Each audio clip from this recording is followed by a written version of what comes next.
Kristen, can you hear me okay? Sure can. Great. Well, we've got a small group right now, so I think I'm going to wait just a couple more minutes if that's okay with everyone. Hopefully to get a few more. I know we heard from two, I think, that said they weren't able to attend today, but let's wait 2 more minutes, please.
Okay, well, maybe we'll have a few more join as we get started, but I want to honor your time and we have a lot to cover, even if there's just 3 of us here. But appreciate your input and feedback as we go along. I'm realizing this is my first feedback group. My name is Crystal Andrews. I'm the Director of Education Licensure here at the Montana OPI. I've been in this position since I think mid-April. I don't know, it's all blurred together through our busy time now, but I have enjoyed working with the task force, and I'm glad I'm able to finally make one of these meetings and get your feedback as well. I see a chat. Okay, so Tristan, if you wouldn't mind doing roll call, and then if people come in, I don't know how you want to do that, but why don't we do that now? Sure. When I call your name, if you just let us know where you're from and how you work in education, that would be fantastic. We'll start with Christine. Good morning. My name is Christy Steinberg, and I work as the Licensure and Assessment Manager in the College of Ed at UM, and I'm also the parent to a soon-to-be next week 6th grader. Thank you, Christine. Melanie. Hi, yes, I'm Melanie. I am a librarian. I actually work for Yellowstone National Park, but I just completed the librarian media program at SU, and should be getting my new teaching credential any day now. Awesome. Congratulations. Thank you. Yeah, let's go to Michelle Payne. Hi, everyone. I'm Michelle Payne, principal at Flathead High School in Kalispell School District. I'm happy to be part of the team. This is my 5th year as principal at Flathead High School. I've been in the Kalispell Public School District for 22 years. That's great. Thanks. Nicole. Yes. Hello, I'm Nicole Simonson. I'm the K-12 principal out at Lambert School. This is the start of my 3rd year in the principal position here in Lambert. Awesome. Noelle.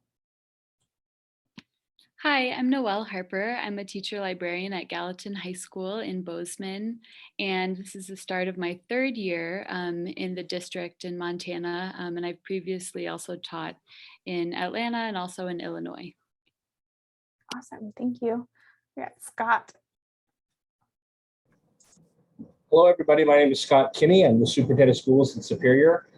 This will be 29 years in education in Montana, 15 of which have been administration.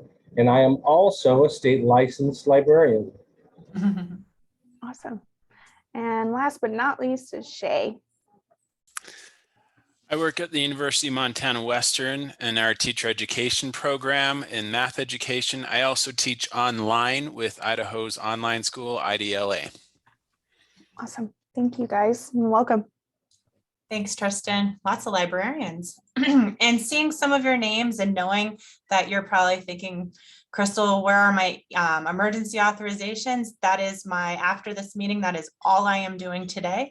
So I'm going to put that plug there, knowing that it's, you need them and it's that time of year. So please know I am doing my best, and that is the rest of my day until they are done.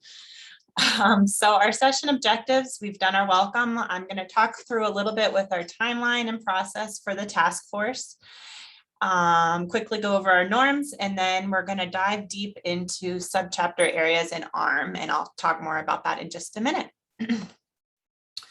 So the task force has a couple more remaining dates. I do want to say that we will do one more feedback group in September. I don't know the date yet. Tristan, you may have that date, but I didn't at the time.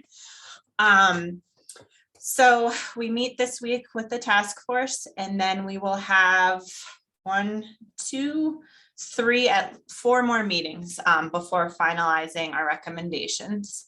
So we have a lot of work to do in a short amount of time, but that's why this input from this group is so important as well. The process, I don't know if this has been discussed with you, but I thought it was important to be clear, and I know it's a little late in the game, but still important. So we have the task force as the one layer, and then the feedback group, which is this layer. We've been going over and looking at research and making recommendations, bringing that to you, and then your feedback goes back to the task force. From there, the OPI legal and communications team will be crafting the words of any recommendations in the ARM. Those recommendations will go back to the task force. And then from there, the superintendent will get the finalized recommendations that will go to the Board of Public Ed. So it is, I wouldn't call it a complicated process, but there are a lot of layers and a lot of input and feedback throughout. So I just wanted to be clear on that. Does anyone have any questions with that? Great. So just a friendly reminder, if you have any input, if you could use the raise your hand, and Tristan, if you could help me monitor that, I'll do my best, but since I'm running the slides here and facilitating, I'd love for if you would just chime in if you see me missing somebody. Anything you want to put in the chat, feel free to use as well. And if you could just have your microphones off when you're not speaking. I'm fine either way with cameras, no cameras. I'm going to be looking at my slide as I'm talking, so it doesn't matter to me.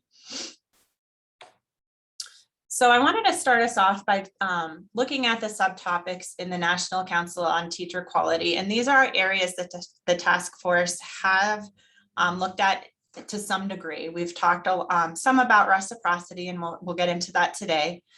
Licensure advancement, licensing testing. We've talked a lot about the praxis exam, the licensing requirements, and then the emergency licensure, which is something that we are getting into as well. So I just wanted to put that sort of at the forefront of our discussion as we're looking at some of the subchapters of ARM. So you actually, usually I bring to you what we've done in the task force, but we're flipping it this week. And the reason we're doing that is because I wanted to get your input on some of the areas within chapter 57. So you're actually going to be the first layer, and then I'm going to be doing this with the task force on Thursday as well. So with that said, we at the OPI went through our ARM and looked at areas in chapter 57, all of the subchapters that we have seen come up as unusual cases, as reasons for denial, all of the things that come to licensure committee here at the OPI. And we've highlighted and we've gone through, some areas that we feel need to be addressed. And we're obviously looking for feedback on. Knowing some of you and the experience that you have, you may have other areas or have more information for us. So that's why I didn't want to leave your input and feedback out within this process. So today we're really going to look at subchapter 3, 4, and I think just 3 and 4, maybe 2. But what I have in this chart are what we decided in that last row, where subchapter 1, there were 5 to look at. We decided that there needed to be 3 to enhance, and then 2 were fine to leave. And we're not going to go through every single one of them today. We just picked the really big areas just because there's so much and we have an hour and a half. And so how we did this process is that I created a Google Sheet where I put all of the rules, all of the titles, and then we decided, do we leave it, delete the section? Does it need just some enhancement or a little bit of work? Or if it really needs a lot of work, and then any comments. And the homework for the task force is to do this as well. So that's what they're working on before our meeting on Thursday. So Dr. Mergel, who's my senior manager, and I went through this on Friday and did the same. And again, the lens that we had on was before I came on as licensure director. She was fulfilling that role temporarily, and we are both part of the licensure committee. So it was looking at the areas that I have had to address and bring to the Board of Public Ed. And working with universities and having discussions. That's where we were coming from when we did the deep dive. So I'm going to have Tristan share a link with you, because I know that the number one thing I want to have is conversation, but I also know that some of you might have other things going on, or you don't really want to share anything, but I still want your input. So I created a Google form that goes with most of these questions. And I'll walk you through it as we go through, where you just have a simple vote. It's most all of them but one are a yes, no vote. If you think it's an area that we should bring to the task force to address and look at in terms of making some recommendations. So I think Tristan already put that in.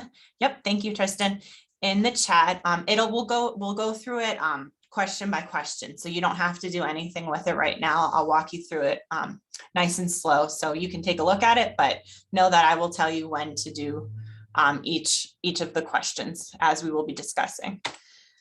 So our first subchapter 2, the issuance of licenses. And please stop me if you have questions or concerns. I'm going to just keep going just to get us through as much as we can in our hour and a half, but I feel free to interrupt.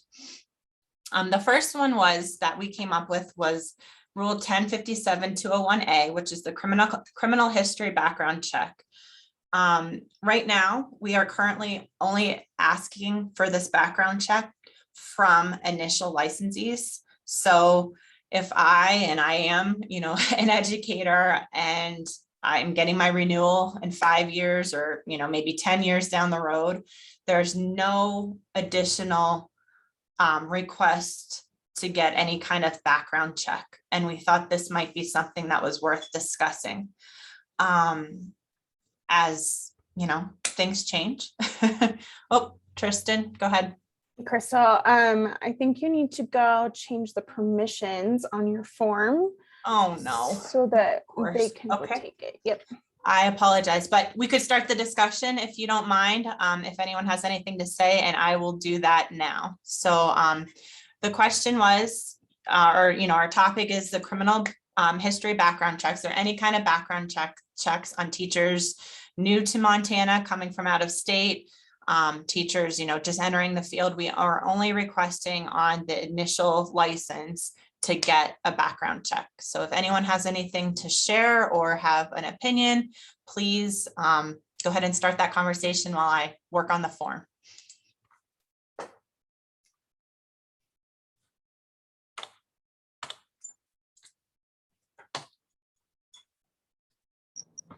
So Crystal, this is Scott Kinney, again from Superior, superintendent. And so I do a lot of HR stuff. And one of the things that is proven to be a really significant barrier to effective hire is the time lag it takes from the DOJ to get information back to us. So I don't know what can be done other than maybe more hands on staff, and especially, peak hiring periods. But it has been really a problem. For folks that live in Montana, it's pretty easy to do a name-based check as just as a kind of a preemptive measure, I guess. But obviously, it doesn't have the context or background that a check that's run through the FBI would provide.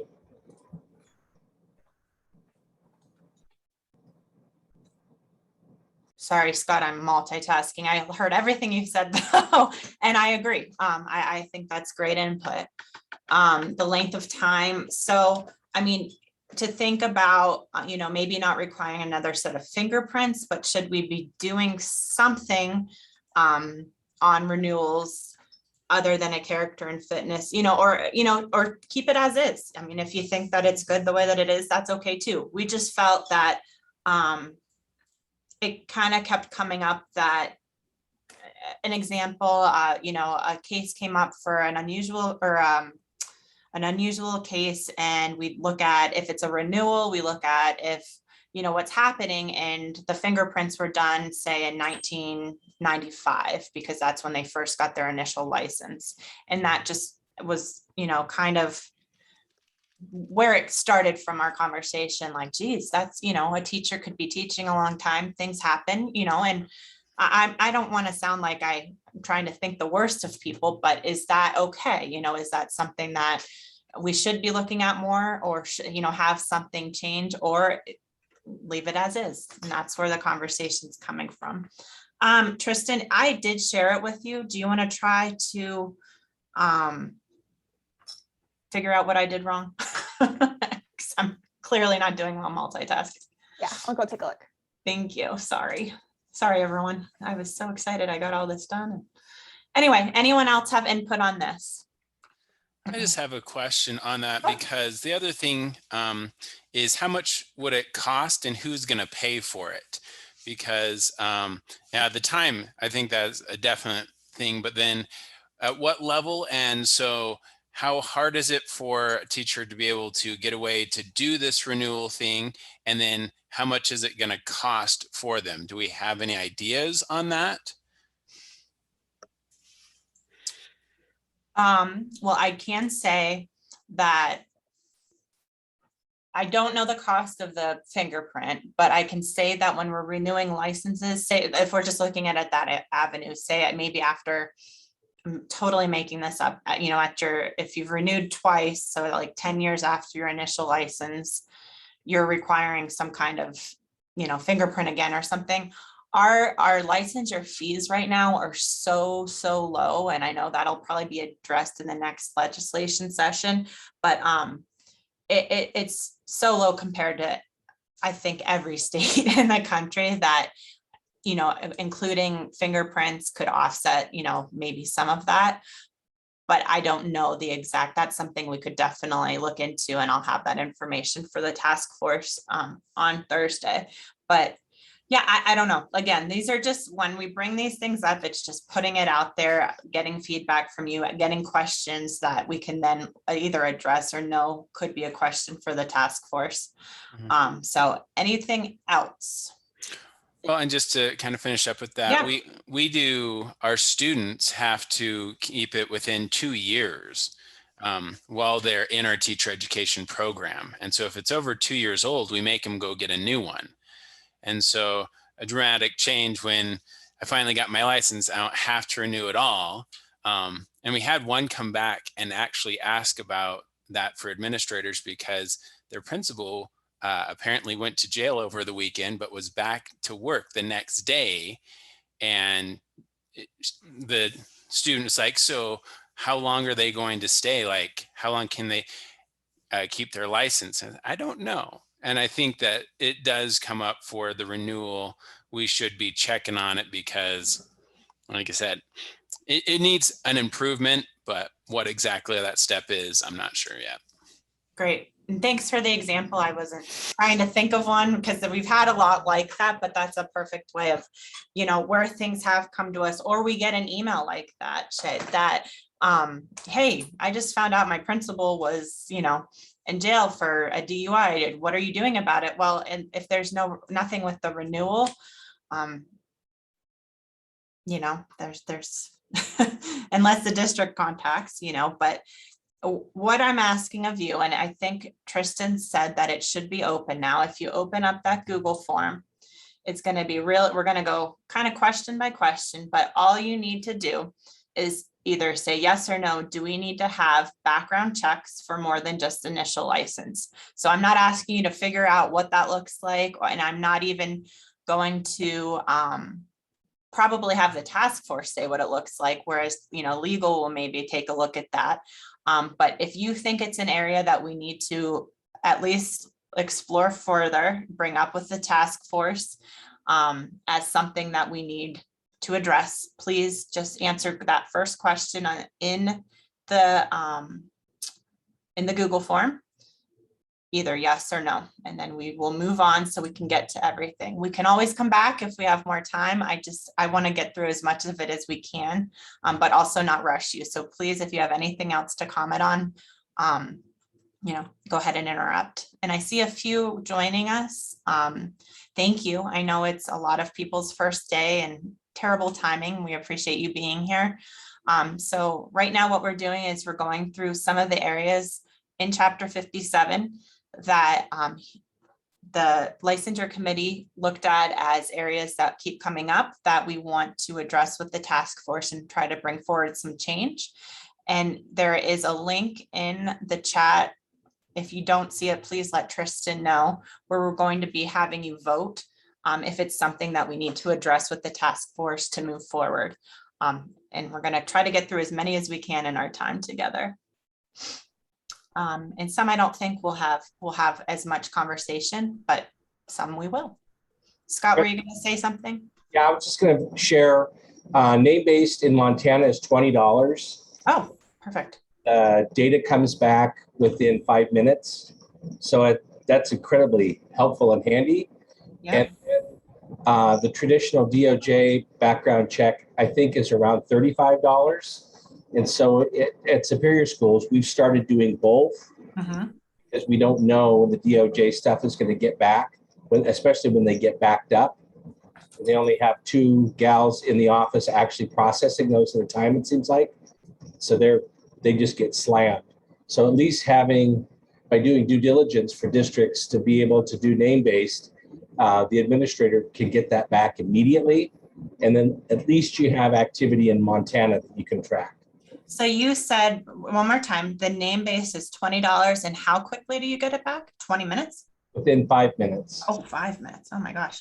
So could that be the next layer? If obviously at initial do the full fingerprint, I think that's good to have on file, but then at renewals, could this be then an option to do the name base, $20, 5 minutes? I think then that's at least providing us something. If something came up in Montana, like you said, I think that's an awesome suggestion. So I wrote that down to bring as, an option for the task force. Thank you so much. I was going to look into that after our meeting, but now I don't have to. I appreciate it. If you're okay to move on so we can get through as many as we can. Our second area in subchapter 2 was 1057-209, the extension of licenses for military services.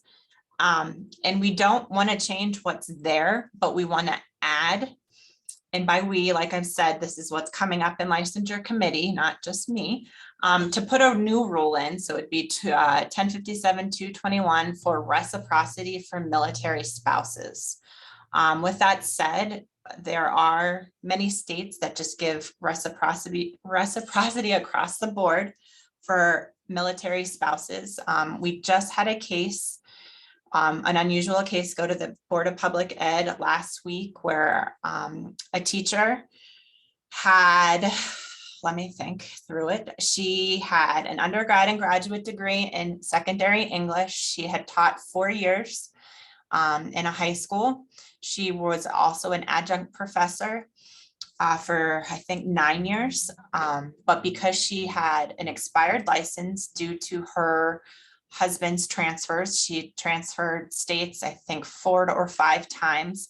And she only had 4 out of the 5 years of required experience for out of state. We were telling her she could not get a class 1 or 2 license. So I actually was the one that asked to bring it to the licensure committee because to me, and she also had a job lined up for this fall in Montana. I just feel that she had plenty of experience. She had the credentials, she had the school. Why are we not, putting this person in a Montana classroom? So that's one example and not the only one that we've had come through. Any thoughts, suggestions, input, disagreement for reciprocity from military spouses? Please go ahead and share now.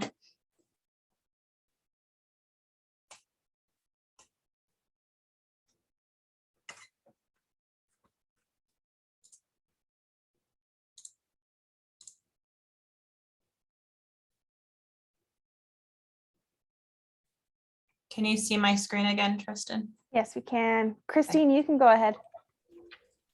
Thanks. I'm just trying to clarify, does this go in really under 209 though?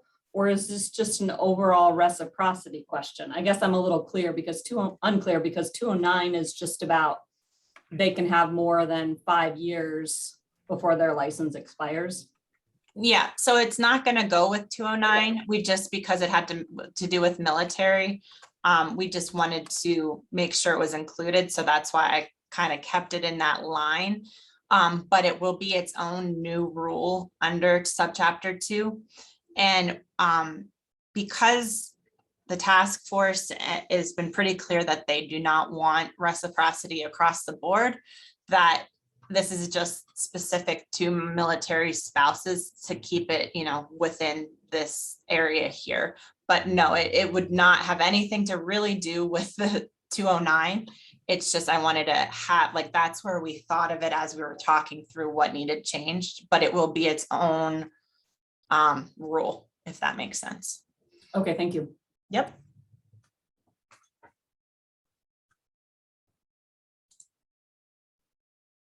Anybody else? And again, if you have nothing to really share, but we would still love for you to do the Google form, voting yes or no. So it should be the second question if you want to do that now.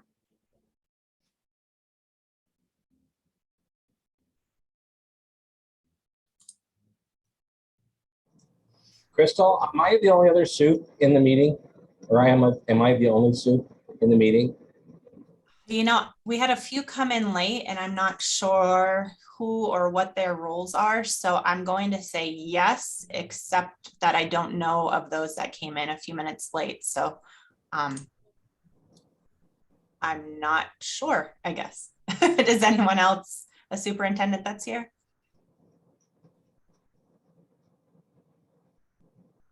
The reason why I ask is, we kind of perseverate about Rise for Montana efforts because we're dealing obviously with a teacher shortage. And so we're extending, or we're waiting for, or hoping for as much flexibility from OPI so we can go back to our boards of trustees and make really good hires. But we've had some of those, in listening to superintendents. I represent all the soups in WMAS in Western Montana. And we have a lot of discussion about hiring flexibilities just because the challenge to get good people in front of our kids is a daily one. So the example I shared with you should resonate in some ways that we're trying to not change, we're not trying to change, what we want in our teacher, but just how we get these teachers in Montana.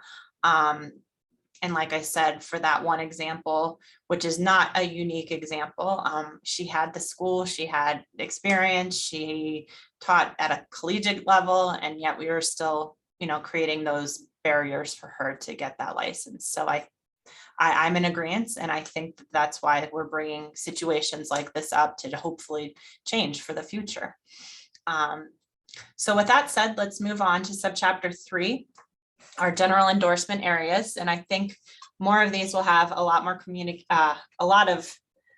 more conversations. So please, like I said, just either raise your hand, speak up, or if you want to put something in the chat. And I didn't say, if we go past something and you really wanted to put your input, my contact information and Tristan's will be at the end. Feel free to email, anything more you want. Any input is valued, and I love hearing what you think in the field. I have my lens here at the OPI. I also was a teacher and have my admin as well. So I feel like I have more than one perspective, but you're the ones out there and in the field. So please, share anything that you feel in any way that you can.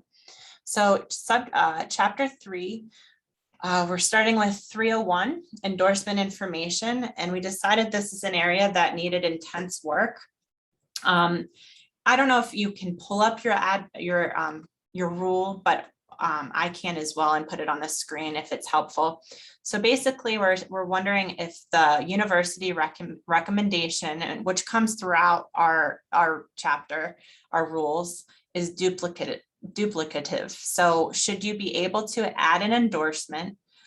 Well, actually there's 2 parts to this. So if the UR is duplicative, meaning like we have the transcripts being sent in where you can see if there was an ed prep program or student teaching.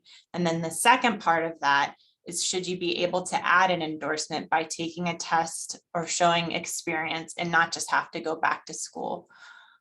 So 2 parts to that one, and share anything you think with either one, or if you want me to talk through it a little bit more, I can, or pull up the rule, whatever. And Tristan put the rules in the chat as well. So you tell me what you need or what you would like to discuss.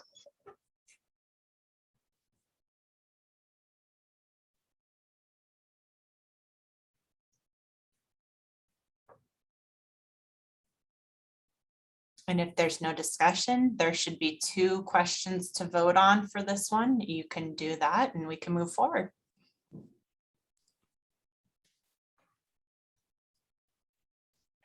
Just one question, Crystal, about the university recommendation side of things. Mhm. I guess are you talking for initial licensure or only adding endorsements, or both? For this, it's just the endorsement. I think it does come up later on, but we're just speaking on behalf of endorsements right now. So let me pull up rule. Nope. Oh, yeah, that was it. Yeah, the 301 is pretty vague. Yeah. I guess I'm just asking because I know, from someone who's filled out these forms for probably over 13 years, about 40 of the 50 US states, because most require a university recommendation at completion. And this I'm kind of referencing initial completion, is that most are trying to verify that, yeah, they completed coursework, but did they do what they needed to do to get licensed in that state? And so most will ask, like, okay, they completed an elementary ed program, for example, did that lead to licensure? Because I know some are non-licensure. I know that in terms of Montana, we're verifying their coursework and experience during student teaching plus praxis scores in order to be able to recommend them for licensure. So just because they have a degree doesn't mean they completed all of the licensure requirements. So in that regard, a university recommendation is not duplicative. And I don't think it's unique to Montana. I actually think Oregon's probably about the only state that I'm aware of that doesn't require it, because our students, our completers go, all over the US, and most places do require that, at least up if you don't have a certain amount of experience. But some states like Washington requires it. It doesn't matter if you've been teaching for 20 years, they'll still go back to the original university. So I think that's fairly common. And it does indicate, did they do everything that they needed beyond the degree to actually complete the program?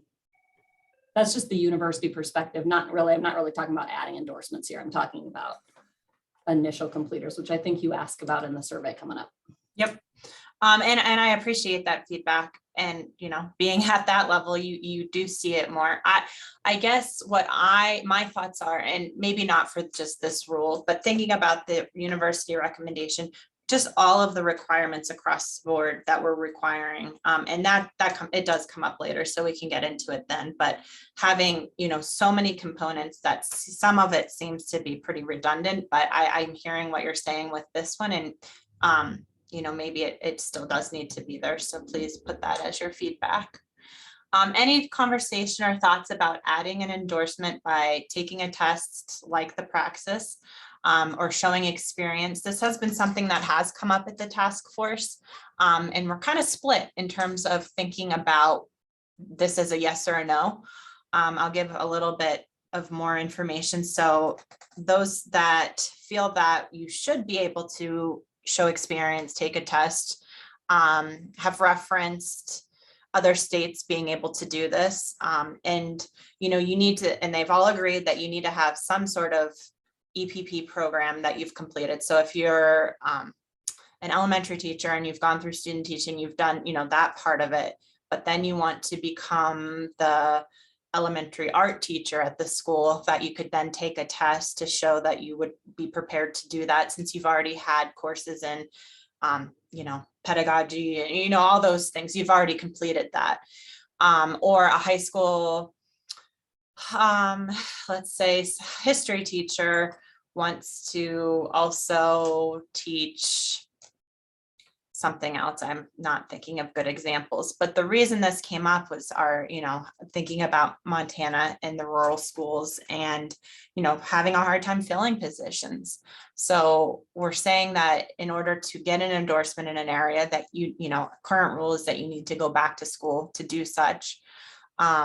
When, you know, if somebody has been teaching, has the actual teaching experience, could they take a test to show that they have the content knowledge, or show just by years of experience doing something, to add that endorsement to help out the district? So that's where we're coming from with that one. And then we have had people that were pretty adamant that they should need, you know, to get the actual coursework in the area that they want to be endorsed in. So we're kind of split on this one. So hearing any of your thoughts on it would be helpful. I would just add that it's not just the rural schools that are faced with hiring challenges. In Kalispell, right, one of the largest communities in the state of Montana, we have had a number of positions where there are no applicants, that we've had to get somebody who is a licensed teacher, but not in that endorsement area. We've had those emergency credentialing. We've had to go that route. So it's not just a small school district problem. It's something that we're facing more and more, even in our biggest communities. Thank you, Michelle. And that's very true. We get calls all the time from, you know, Bozeman's, Missoula's, all, you know, a lot of big district areas with the same issue.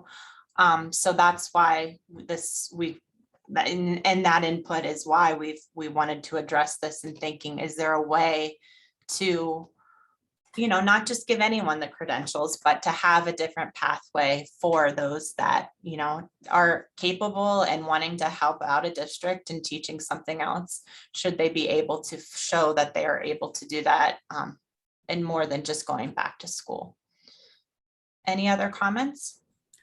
This is Katie from Western. I just wanted to say that I think this is a great idea. We recently had a teacher in one of the far-reaching areas that could not come down for classes to any of the universities.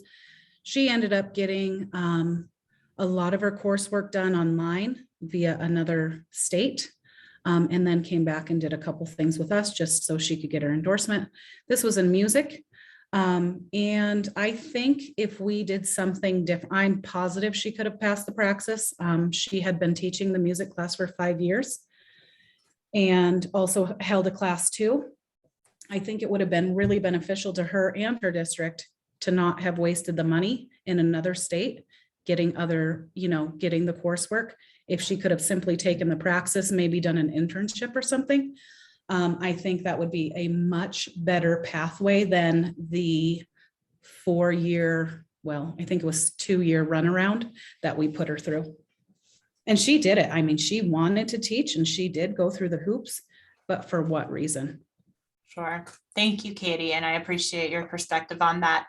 I've had a couple unusual cases, funny enough, that they have been music as well, where this came from on our end. So, having the experience, the endorsement out of state, that, that kind of thing. So hearing what your thoughts are really helps with us thinking that this could be a great idea to add, especially in our time of meeting teachers and, our recruitment issues.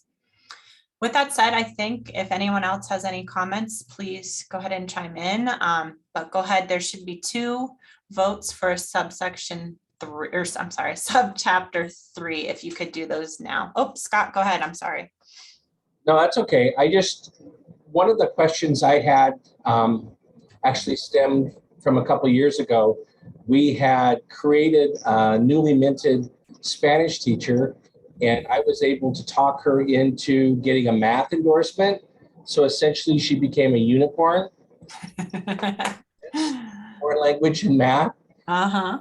And the problem was OPI fought me tooth and nail because we regularly use in Western Montana the services of Western Governors University when programs at our bricks and mortar schools can address student learner needs. And so she quit coaching so she could take classes online throughout the school year, so she would be ready to go the next year. And I was dealing with Linda Peterson at the time, and it was chapter 1055, and her interpretation of that specific, it's 55607, was that the school had to geocentrically be located in Montana to qualify for a teacher to get coursework and I thought that was ridiculous because our governor is one of the governors that sits on the board of Western Governors University. So, and we had kind of a snarky going back and forth. And unfortunately, her only advice to me is, well, wait until 2020-21 when Chapter 55 is reviewed, and you can make your case for having it changed. But she didn't approve our application. So long story short, this teacher gamed the system. She got an internship from MSU. She kept taking coursework from WGU. And by the end of the year, when the coursework would have started at Bozeman that summer, she'd already finished it all and then promptly dumped me, broke up with me, and went to Kalispell Public. So I lost a unicorn and I had all that grief and misery.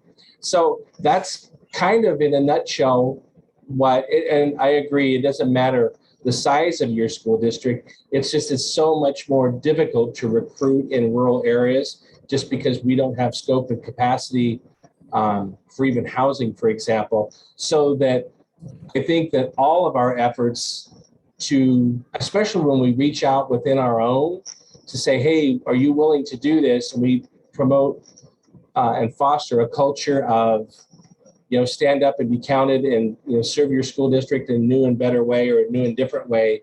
And then to have a procedural ding come because someone, doesn't agree with the, I guess, how that arm is being thrust upon the schools. And so I don't know if this particular chapter is related to 55, but I do know that is something that really burns.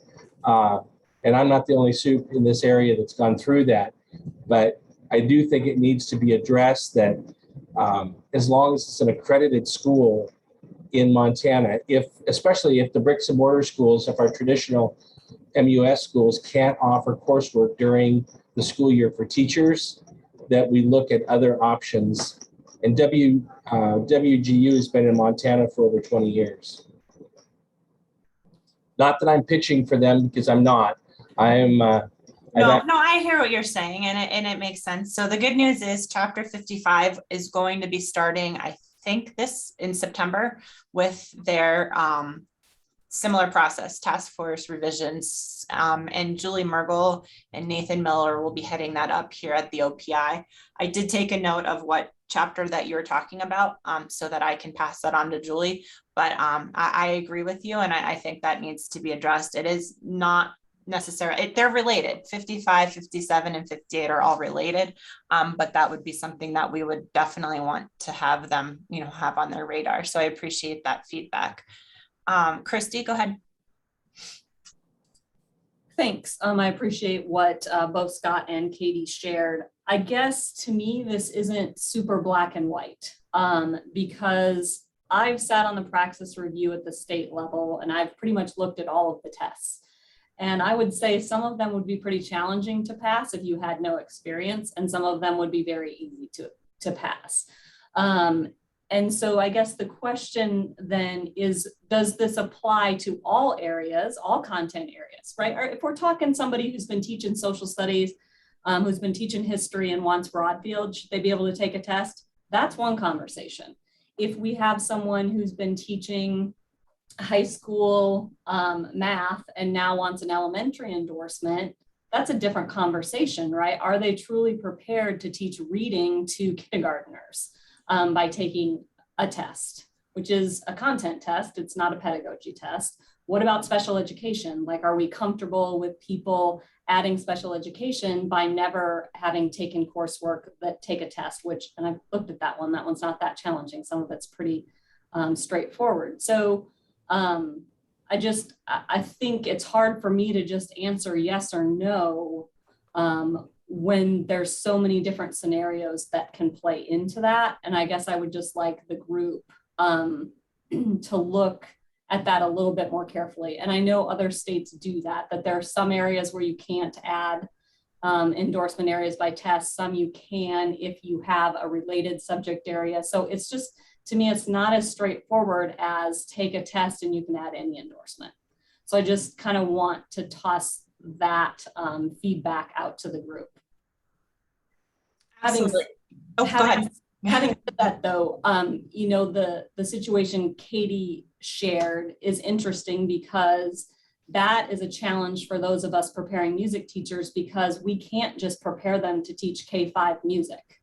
We have to do all music areas. They have to be able to go in and teach high school band. And so that's something that we run up against. So I would just kind of encourage to look at what some other states are doing in terms of adding endorsements.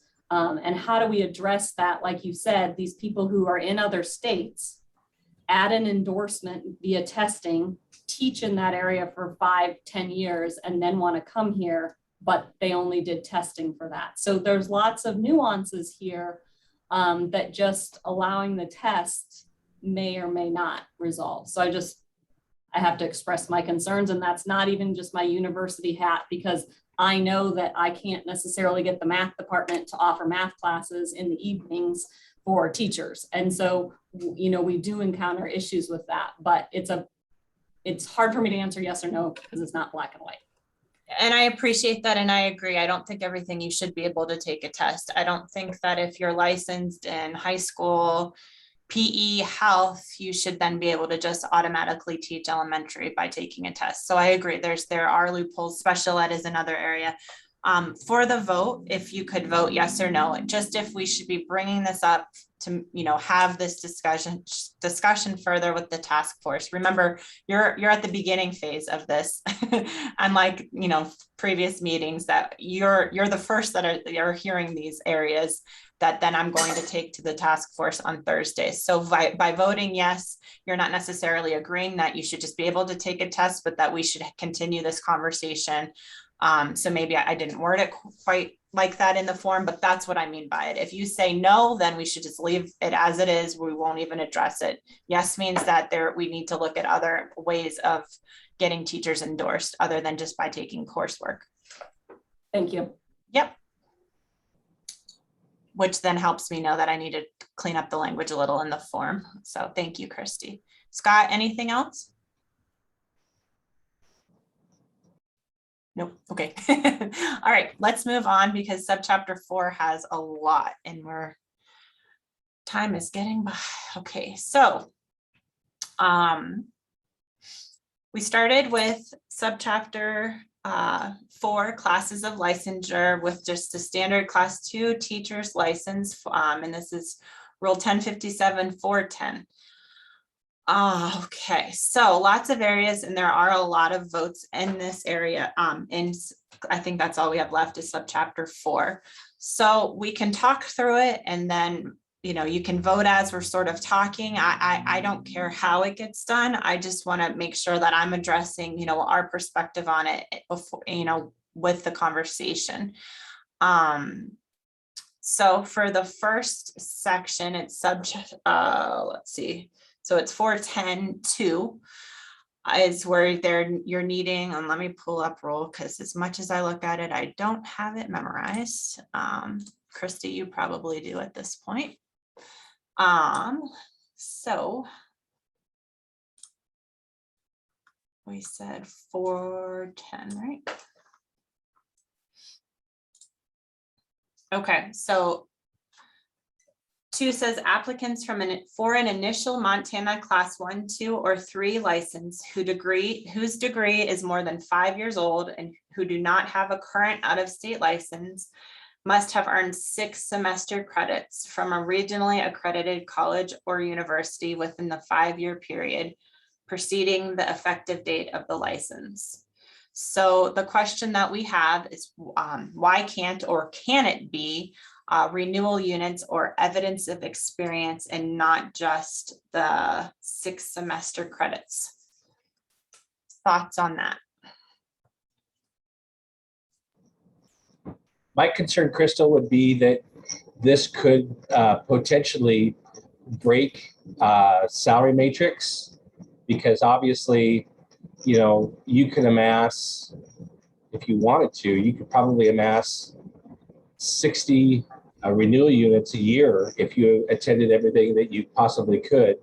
Or you, like in our district, we create a lot of opportunities for our staff to get renewal units. And so this can have a disproportionately heavy cost to districts insofar as we already let them trade renewal units for time in the district for like PIR and stuff, but to be able to trade that for salary, I don't think that many superintendents would be amenable to this. To clarify though, Crystal, this is just people getting a license for the first time, right? That if you're coming in to get a Montana license for the first time, if your degree is more than 5 years old, you're supposed to, and you don't have a current license, you're supposed to show recent credits. And given that the state does not dictate what those credits need to be in any way, it seems like renewal units might be a feasible alternative for that. So it's not renewing licenses per se. It's just when you're coming in here to get your first one. Correct. So it's any college, any 6 college credits. So it could be outside of education. It could be anything at all. That's how it's worded. Yeah, that's interesting. I appreciate Christine's clarification because I guess I didn't understand the question.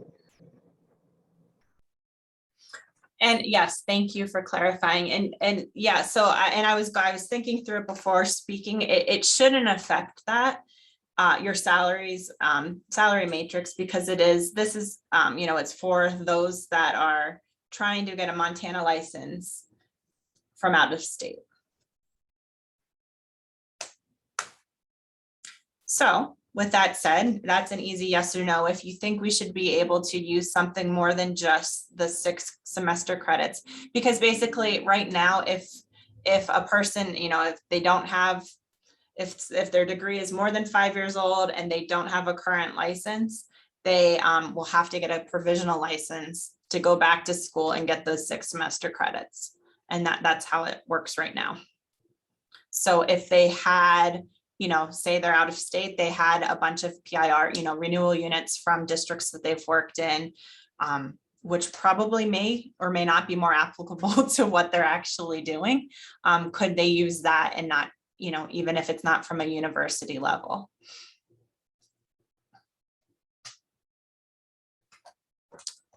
So go ahead and place that vote if you don't mind, just so we don't get confused as to where we are. And the next is 3B. Completion of an accredited professional educator preparation program, including appropriate supervised teaching experience as the terms are defined in ARM, with a recommendation for the license requested from the appropriate official from the educator prep program. So Christy, this is the other area where that EPP to verify, is that necessary? And maybe is it necessary here compared with, we were talking endorsement. So here, this is where we were thinking, you can find this information that verifies that the supervised teaching experience is on their transcript. So are we requiring more work than is really needed? And I think this is more maybe of an appropriate place to address that. Thoughts?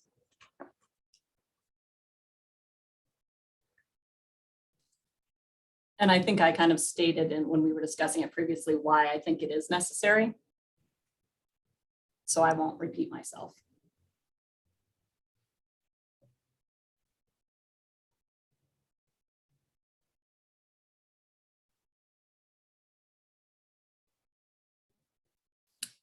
This is Katie again from UMW, and I often have thought that the URs are very redundant, and I stepped out of country for 8 years and came back to this UR system. So I don't know when it even got put into place, but I definitely think that looking at what we are actually signing off for on the university recommendation will be really helpful.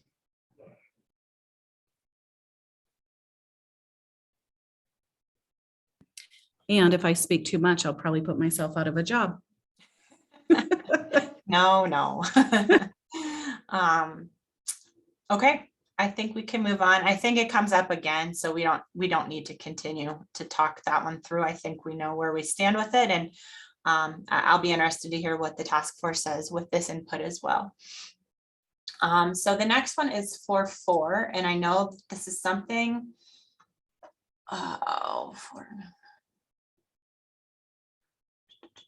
I don't know if I have this in the right spot. I'm sorry. As you see so many words on the screen, my eyes were getting crossed yesterday when I was doing this, so I could be wrong.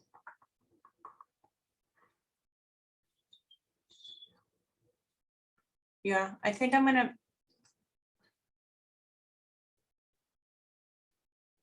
skip 4 for now. I guess I do know. So where it says in 4, if the educator preparation program completed by the applicant is not in Montana, upon initial application of a class 1 or class 2 license, the applicant must, and then they must do A, B, C, D. And where we're coming from this one is that when we're limiting it to not in Montana, it doesn't feel appropriate. So if we're wanting something done, A, B, C, and D there, shouldn't it be an all or nothing? And why is it just for people that are from out of state? And I will say it comes up in the task force quite often, that in-state, out-of-state mentality. And number one, is that necessary? And number two, if we're requiring these things from our out-of-state people, why aren't we requiring it for our in-state people? So that's really what number 4, just that where it says by the applicant is not in Montana, that language. Does that need to be there? Or should these be required of all teachers, or do they not need to be required from any teachers? So lots to think of. I'm be interested to hear your thoughts. So Crystal, I'm sure the group is getting sick of me talking. No, but you have great feedback and Well, it's just, I have experience in this, right? If you look at the not in Montana part of 4, right? So the passing score on a praxis. In Montana, the Montana EPP completers do a multiple measure. All of our candidates are taking the praxis. So they're doing A. But we're looking at not just a test to determine it, we're looking at an assessment during student teaching, their scores on the praxis and their GPA. So we use a multiple measure. So Montana completers are doing A, they're taking the praxis. B, all of the Montana EPPs have rigorous standards about including IEFA in our preparation programs. So they can do the online module, which I know Mike designed and is great. They could do that, but they're also getting IEFA throughout their programs, whereas in out-of-state people aren't getting that IEFA. And any one of us operating in Montana does have an accredited EPP, which includes supervised teaching. So all the Montana people are doing A, B, C, just in a slightly different way. So I'm not arguing one over another, I'm just setting context for that particular part. Now, when we get into the D, that's a different conversation. So, and we will get into D more. I guess with what you're saying, Christy, in terms of having, multiple measures for in-state people, we've had a lot of times things come up where, and I have one right now on my desk. A person from out of state has taken a praxis exam. I can't even remember in what, and has missed the Montana passing score by 2 points. Now we're telling her she has to take it again or get a class 5 class 5 to get, to have the time to take it again. Whereas an in-state person, that score might be okay if they have, with the MAC system, a higher GPA or, all these other areas. So that score might actually be accepted if you're in state. And I feel like this then brings some issues. I think it brings up some inequity in terms of in-state and out of state. If it's not a passing score, it shouldn't be a passing score across the board. And so that's where this not in Montana mentality of making it in-state, out of state is, starting to be addressed, and it's going to come up again later on as well. And that's just giving more information on it. Anyone else? And we could lead into 4D. I think they're both related. So 4D says verified completion of an ed prep program, a current standard unrestricted out of state license, and 5 years of successful teaching experience. So if a person comes from out of state and has 3 years of teaching experience, they are not qualified for this license. They need 5. And it's the only area, I think, other than one other, that it's 5 years instead of 3 years. So why are we requiring 5 years for an out of state is the question. So that kind of goes with it as well.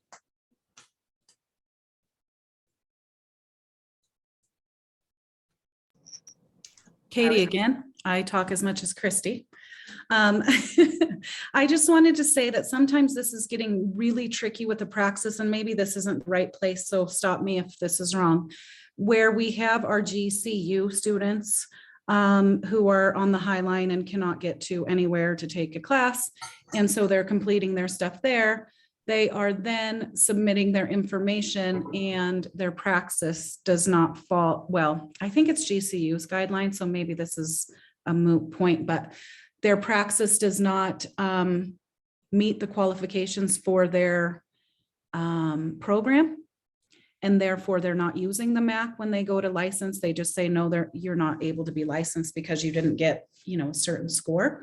Again, maybe this is just thinking about GCU's program only, but this has been an issue with some of our candidates having to take, and again, the greater picture, having to take classes that they can't get to because they're not able to go to a brick and mortar school.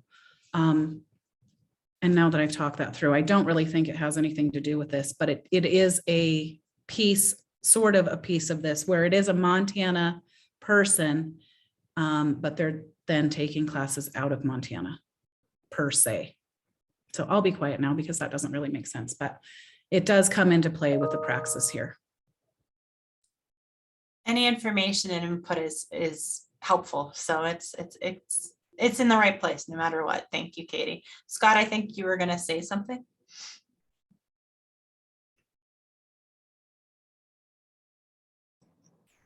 I don't think I was. Oh, sorry. I saw your microphone go down, so I thought I was watching. Sorry, not to call you out. Okay. So with that said, I think any of these we could discuss for the next, hour, but I just want to try to get through as much as we can. Again, if you want to provide any more information or background or something I might be missing, please email me, or, ask to talk about it afterwards. I just want to get through as many as we can. So I'm going to push us forward if that's okay.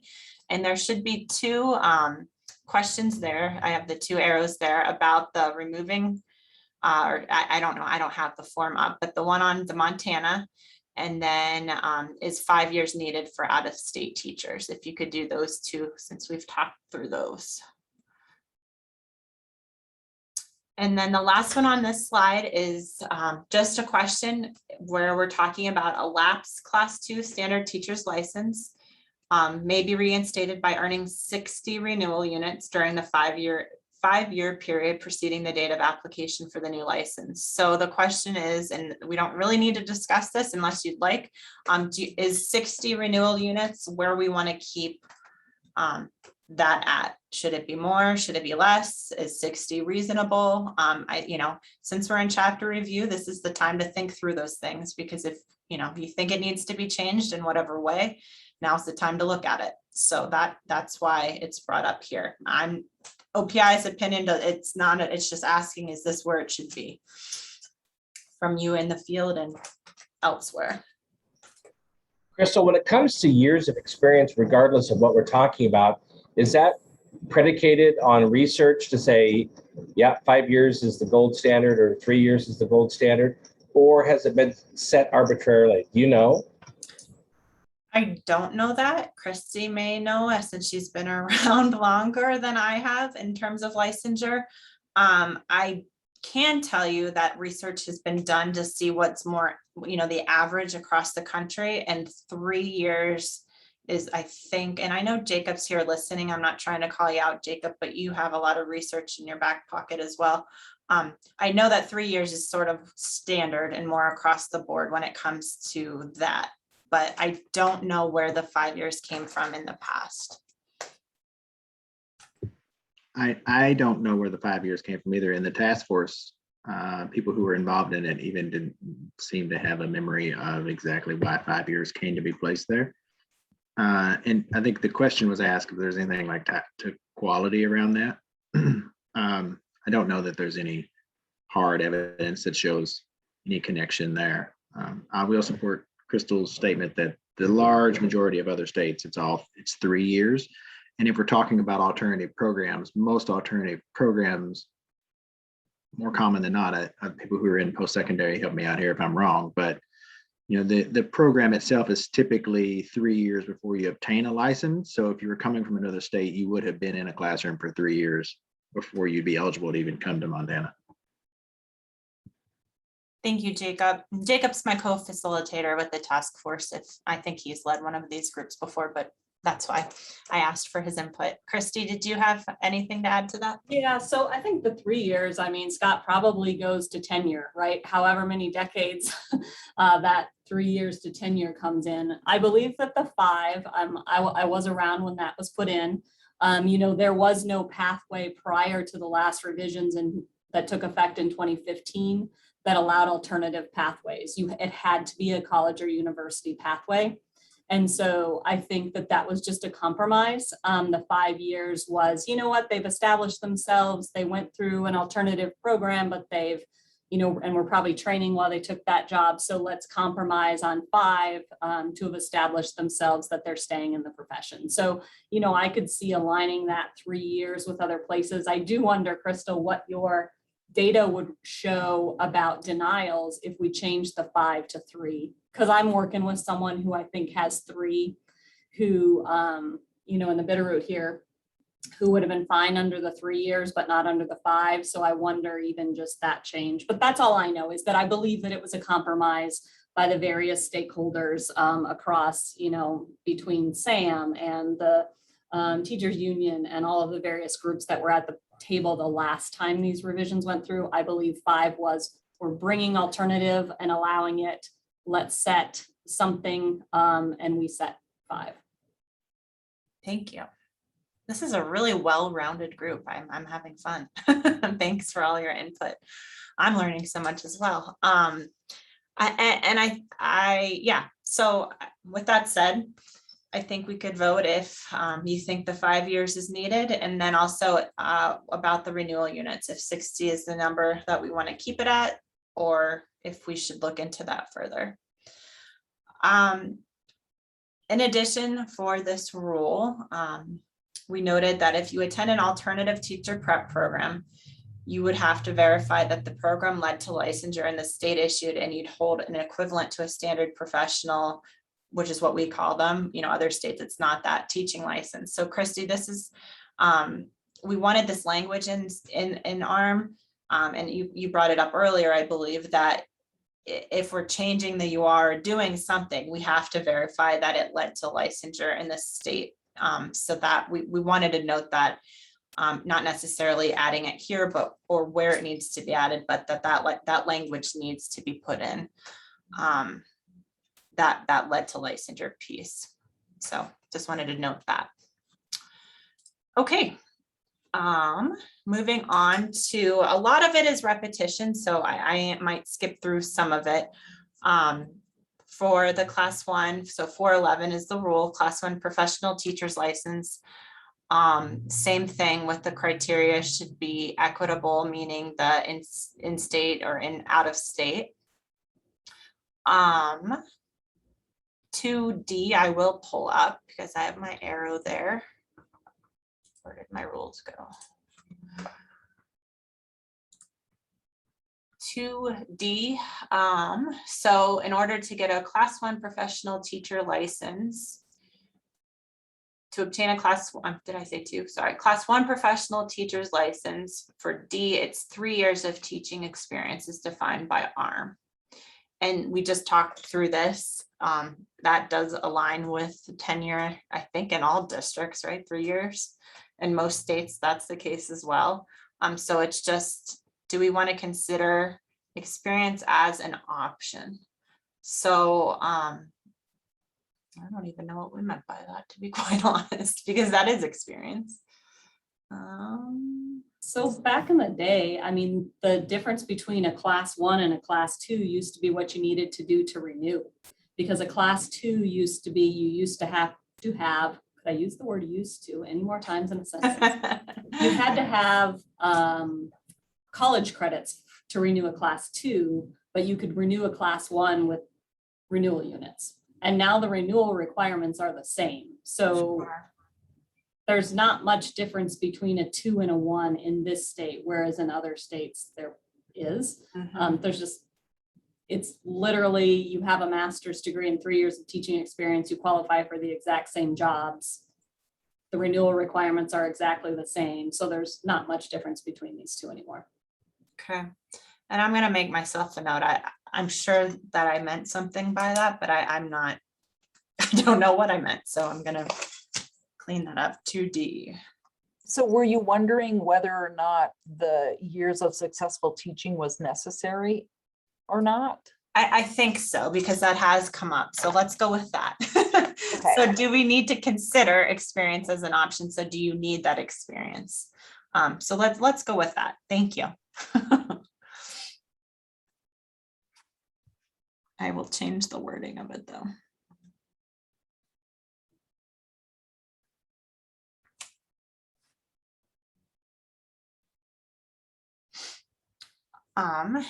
And then moving on to 412.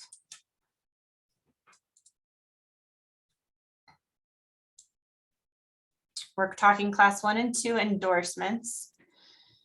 So for 2, we're looking at all of the areas of endorsement, and something that has come up in task force and gosh, here at the OPI for sure, is that middle grades endorsement, that 4 through 8. Do we need to have content specific for those middle grade endorsements. So having a middle grades endorsement in 4.8, we have a lot of people, that's sort of a unique one. I'm not saying unique only to Montana, but I have seen in just my few months of being here, a lot of people coming with like a middle school math or middle school, and then they're kind of stuck because not necessarily should they have the K-8, or because they're, say they're middle school math, but then to say that they're qualified or should get their 512, it's sort of a weird gray area that I feel like needs to be cleaned up in some way. That's my opinion. Or is that putting too many restrictions as well? Do we just need to leave it the same? So any thoughts on the middle grade endorsement?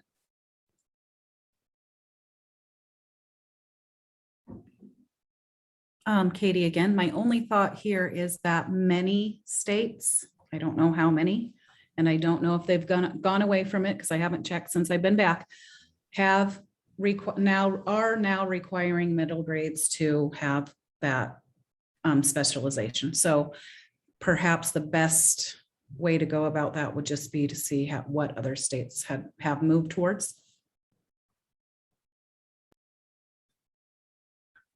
So is it fair, Katie, to say that not sure really what to do, but it's something that we should explore further? And that's really what our job here is, to say, yes, let's look into it more, or no, leave it as it is. Yes. Okay, thank you.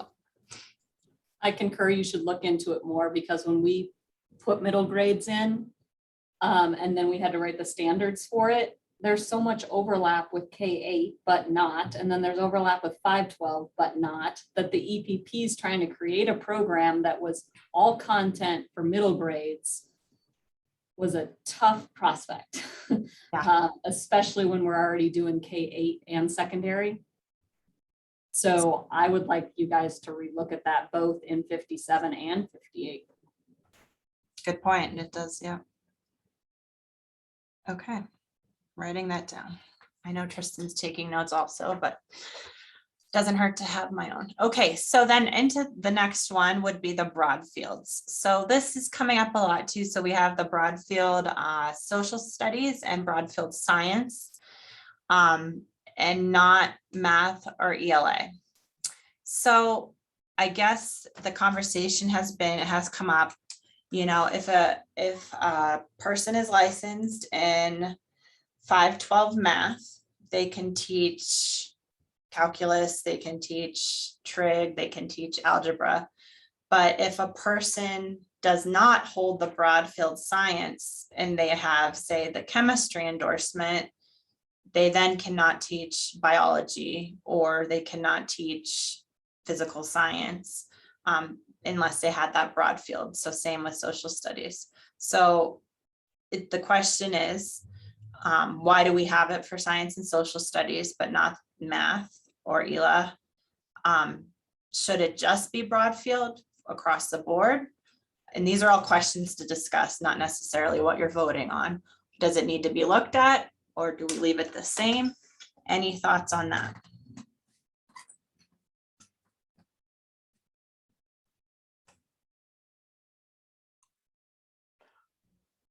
Didn't part of the question have to do with, so if you think about getting a bachelor's degree in mathematics, right? You just get a bachelor's in mathematics. Whereas if you're in science, you could get a bachelor's in biology, physics, chemistry, etc. I mean, so is that the rationale behind why it was created that way, right? You get a degree in English, it's only English, right? Whereas social studies, you can get a history, political science. I mean, was that always the rationale behind it, do you think? Christy, feel free to interrupt. You're kind of my go-to for past information, but I would say yes. And I guess the question then becomes, so if a person is has a college degree in US history, but we're in a school that needs a government teacher, civics government teacher, would they not be prepared enough, or should they be able to take a test, say, to show that they'd be able to teach that as well. Because unless they have that broad field social studies, they would not technically be able to be licensed in that area. Right, and that has hurt us, I know, in our recent hiring years.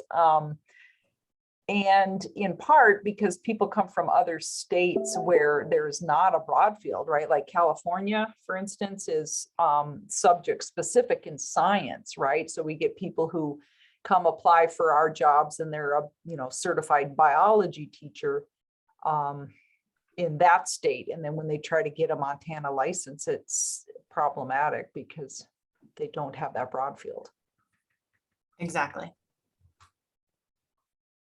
So again, as I see there, we have 10 minutes. I guess I hate to rush conversation. I'm really enjoying it, but also want to honor your time and know that it's a very, very crazy time. Just the vote would be, yes, we need to look at those broad fields in some capacity and leave it at that. If you think it's great the way that it is, then you can say no, but yes would indicate that we need to look into, if you have a US history degree, should you also be able to teach civics to some capacity, and maybe take a test or have some requirement, but not necessarily need that broad field. I don't see a question in the Google form about that. Oh, unless I'm- no. Well, shoot. Okay, well, see, you guys are my guinea pigs today, and I appreciate that. So I will add one. If you want to just tell me, do you feel comfortable saying, yes, it needs to be looked at, or no? And I'll add that input. I think I'm hearing yes, we need to look at it to some degree, but I don't want to put words in your mouth either. Yes. Add broad field. I apologize for that. And then the next question, I think, is there, hopefully. Question 6B is the 5 years of experience. So to obtain a secondary, where are we here? To obtain a secondary 512 or K-12 endorsement other than special education, the applicant must provide verification of these states' completion of the educator prep, current standard, unrestricted out-of-state license, and 5 years of successful teaching experience. So that's the 5 years again. We've already discussed, so that can be a quick vote. And then the last one for this, applicants, number 9, I apologize.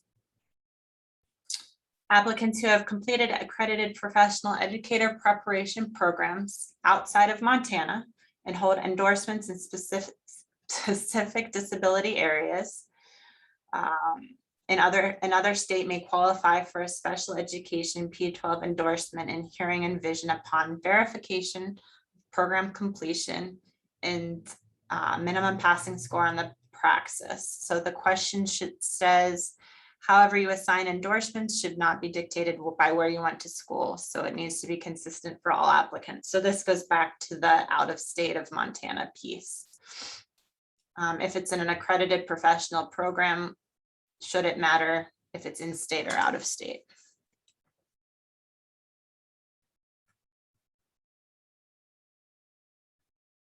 And I'm assuming there are questions on the form for these, or you would be telling me, please.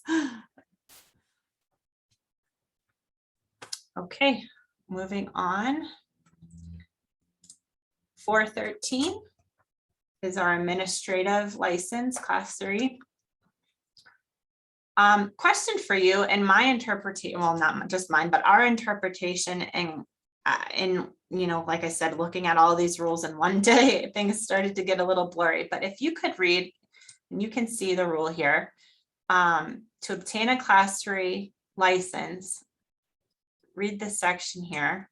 And I'm wondering why it has class 5.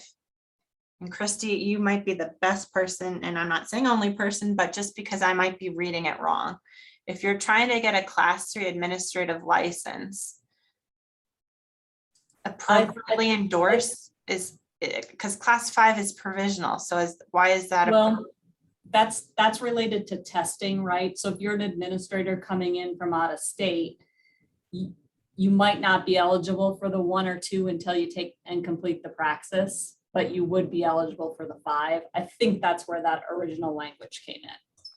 So And should they- it, Yeah, they make you, one of the requirements is Montana school law. So oftentimes candidates from out of state applying for administrative jobs will not have taken Montana school law. And so that's how they probably end up with a class 5. And then they're given, you know, those 3 years to get that requirement done. So got it. See? Yeah, I do think that that first statement though is that if we're requiring, you know, if they build on each other, that teaching experience is needed to become a principal experience to become a superintendent. I think that that's the important part of that language is that you're eligible for a license to teach in the school in which you would be an administrator. And I think the 5 was just there is that a lot of them, you know, they haven't been teaching for a long time and haven't taken a praxis and wouldn't be eligible for the 1 or 2 because they don't have the praxis. In other words, without the praxis, they'd be eligible for a teaching license, but I think they tossed 5 in there for that purpose. I don't That remember. makes, yep, no, it makes complete sense hearing those, that's how, it just, to me, when I saw the 5, I thought it's provisional, why that's not appropriately endorsed, but that makes complete and total sense. So that was just a side note. I don't think there's a question on it. I just was curious as to why you thought it was there. Yeah, no question. And then the question for you is to address the 5 years of admin experience. So kind of keeps coming up, but for, where is it? I like how I had it side by side. Sorry if it makes it smaller.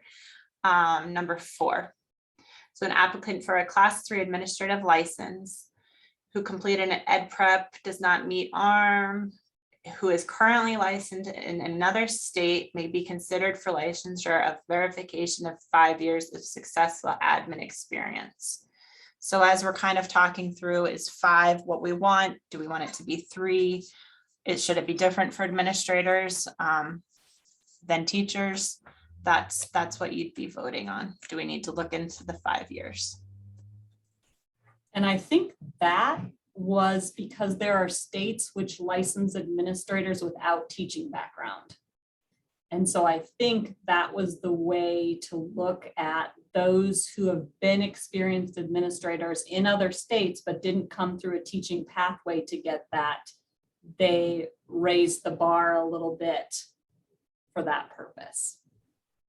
Whether it's working, I don't know, but I think that's the context. That would make sense as to the justification, but then I guess my question would be, you know, if you're in state, you only need 3 years of teaching experience in order to get your admin, I believe. So that's just a side note on that. Okay, what's our time? 2 minutes, oh boy, okay. I think this is our last one. No, it is. Okay, so let's try to be quick. So for I don't have the questions that are left pulled up, but for our class 3 endorsements, and this kind of, they all are pretty redundant, you know, for 414 through 417. There has been conversation about removing the Montana in terms of school law, finance, collective bargaining, I believe that's for superintendent, and give an option so that if you come from out of state and you have a school law, but not specific to Montana, could you take, you know, get your license and not need to get a provisional, but then to take a hub course on anything that's relevant to just Montana specific in terms of all of those courses, or a weekend workshop at a university or such. I know when I took these courses, they were offered in the summer, and that's, you know, I had to go and take all of the courses, but could we do something for those who have the coursework, but not specific to Montana? That was a conversation that we started to have. And then 1E is specific to allowing elementary, if a person is licensed and just as an elementary principal or secondary principal, should they be able to also get their superintendent's license? And I believe 1E. I'd like to hear Michelle and Scott's thoughts on that, because right now, if you only have elementary principal and you want to be a superintendent, we have to work with you to extend your elementary principal to K-12 or secondary to K-12 and plus the superintendent coursework. And so I'm wondering from administrators' perspective, what their thoughts are. On the flip side of that, though, the Montana programs are only licensing principals K-12 now. So it's for Montana programs, it's fading away a little bit. And if I don't mind, I'd love to hear their input as well. Christy, it is 12 o'clock. So if, to honor your time, if you need to sign off, please do. I can stay on a few more minutes to try to get through these last few questions. If you are signing off now, if you could please just put your vote in for those final questions on the form. Thank you so much for your input and feedback, and we will be in touch with our September meeting date, and I'll have lots of updates for you by then, I think, too. So if you can stay on, that's great. We'll try to get through the next few just quickly, but I just did want to honor your time by saying that if you need to get off, I appreciate you being here today. So yes, Christy, does anybody want to share? I don't know, is Scott still here? He's still here, yeah. Yep. So I think that that would not serve Montana well, insofar as the job of a principal is markedly different than the job of a superintendent. That a principal, that title actually means principal teacher. And so superintendents, they even accrue differently than leave. So it's a completely different job. But the biggest glaring difference, I think, would be in preparation with regard to policy and budget. That principals, they don't spend the time or the focus. They're, I think, mostly worried about pedagogy and the day-to-day operation of curriculum and behavior, where the administrative focus of the superintendency is more like a CEO, and you're dealing with macro more than micro issues, if that makes sense. I would also say that the superintendent has, that whole boardsmanship, right? You are managing the school board that ultimately makes decisions for the district, and that's a very different job than a building principal. I think from a tenure standpoint, that I know in my district, principals are lumped in with seniority of teachers, actually, interestingly enough, whereas the superintendent and business clerk are not lumped in. The superintendent is hired and fired by the board alone, whereas principals kind of have a little bit of protection and there's more layers to that. So I feel like the jobs are very different, and the licensing requirement, that there definitely should be more for that superintendent's endorsement than you would get just as a principal.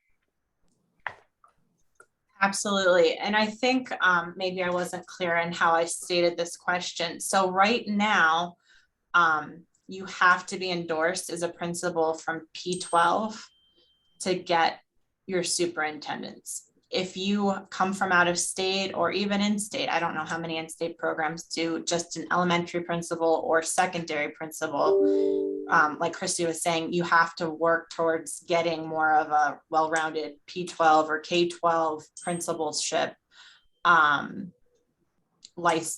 work to get your superintendent. So say I went to school, and I'm totally making it up, Oregon, and I have a kindergarten through 8th grade principal license. I would not fall under this rule because I don't have that, 9th through 12 principal license in order to get my superintendentship. Does that make sense? Oh, gotcha. So it's more of a K-12 issue, not a. Exactly. Yeah. Right. Not that they don't need more. I absolutely think that they need more, coursework, Right. but it's just that if you're not, it's just the K-12 compared to the K-8 or 512 or 912 license. Gotcha. Well, and I would think in Montana that if you're a superintendent, you are overseeing K-12, right? I mean, I guess I don't know any superintendents that are specific to elementary or secondary, so that would make sense. They do exist. They're typically K-8s. But they go through, and I know several that have gone through the same cohort of training that I did in Montana way back when. But that they're not the norm. The norm is certainly Class C, is a more Class C schools than everywhere else, is one size fits all, but that you are K-12 or like my district, pre-K-12. Okay, great. So I think this vote is just to say that you think that if you have the elementary or secondary principal and not just a K-12 or PK-12, you should be allowed to go forward with your superintendentship. That would be that vote. And our final piece, if you have the time, and because it is important, is our Class 4 career and technical education license. And I'll go as quick as I can. So we start with 420. Oh, shoot, sorry. Should the license be valid for 5 years? And so that's, the same, the renewal comes at 5 years. And the reason that I believe this was brought up was due to some of the safety and requirements to get the Class 4, not necessarily, and there are different levels of the Class 4. A teacher may not even be a teacher. They're coming from a different field, and some of the safety and the safety piece was the biggest reason. Should the license be valid for 5 years, I believe was the discussion. And then 4A2 is the safety and liability, teacher liability. That came up because conversation was that this is already being done at the LEA level, that the insurance and teacher liability is done through the LEA. So does it necessarily have to be a license requirement through ARM? And then the third piece is the minimum hours, which was a big conversation here at the OPI, because we far exceed the expectation of minimum hours required at the 10,000. Most states are between 2,000 and 5,000 hours. I don't know where that research came from, but there is research in our Chapter 57 research, the work done prior to the task force that was looked into. So should we, keep it as is? I think that is your final question. Should we keep it at the 10,000 or should we, make it less and somewhere between 2,000 and 5,000? Any conversation on any of those pieces, but those were your last 3 questions to vote on. The 2,000 makes sense, just when you look at a 40-hour work week for 52 weeks, right? Like 1 year of experience is what that equates to. So for us to require the 10,000 hours means we're saying that we need people to have worked in that field for 5 years. That seems like a lot.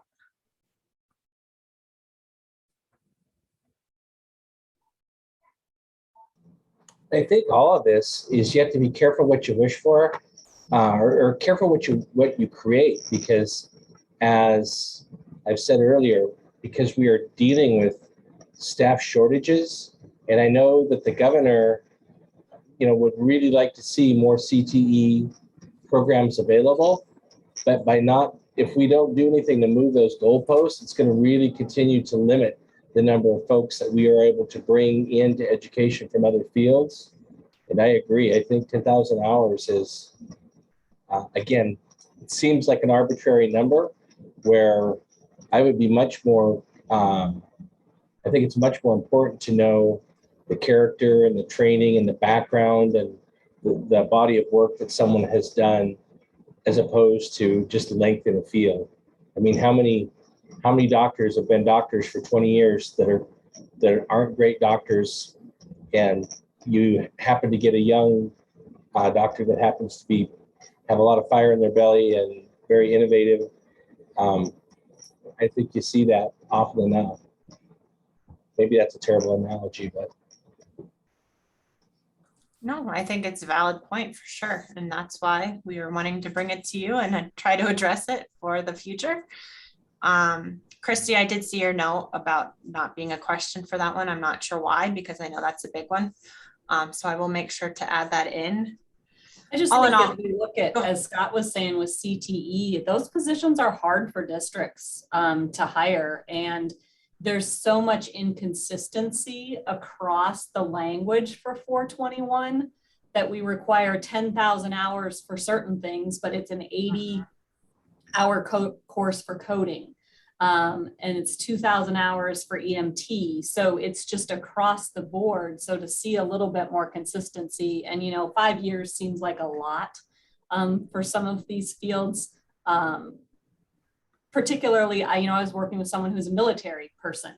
So his experience in something like, automotive is very broad, but did he do that full time for 10,000 hours? That's kind of hard to document. So I agree that, this is a field that's important moving forward, and we need qualified people, and we need to look at what's reasonable in there. Another way to think about it too, I would just add, is that these people with experience out in these career field areas, when you compare what they're able to make out there versus when they become a certified teacher, right? Like as a shop teacher, for instance, a wood shop teacher, right? You can go and get construction work right now and make a really great salary. And, here we're saying, well, if you want to become a teacher, we're going to make it more restrictive and we're going to pay a lot less. I mean, that's just a tough sell. That has been brought up, Michelle. Thank you. that's a really good point. Mm-hmm. All right. Oh, go ahead. I'm sorry. Oh, I was just going to say it's a really good point across the board with education. Absolutely. And so that's the whole point of bringing this discussion to the table, trying to find those areas where we may be limiting those who are able to get a license in some ways, but not also, but not looking at changing, the conversation has been, we do not want to try to take away from what's important and having, the teacher quality, but also just finding those pathways that could help get teachers into Montana or retain teachers. So it's a dance, it's a balancing act, but I think looking at some of these together will help us sort of field out, some of those barriers we can break down, and hopefully will help get teachers licensed and here in Montana. Here is my contact information and Tristan's. So if there's anything else you'd like to share or add before our next feedback meeting, by all means. The first emails are our actual emails. The second are what go to our, it's like attached to the Google Forms and the Google account. So anything else you want to add or share? I'm sorry we went over, but I think the conversation is so important. And thank you for staying with us. And we will bring you more updates in September. And I will definitely be sharing all of this on Thursday. So I appreciate your patience and kind of helping me navigate through this type of format. I think it went pretty well. So a few things that I need to fix, but I thank you for being my guinea pigs today and hope you have a wonderful week and start to school years. And thank you for being part of this group and for all you do.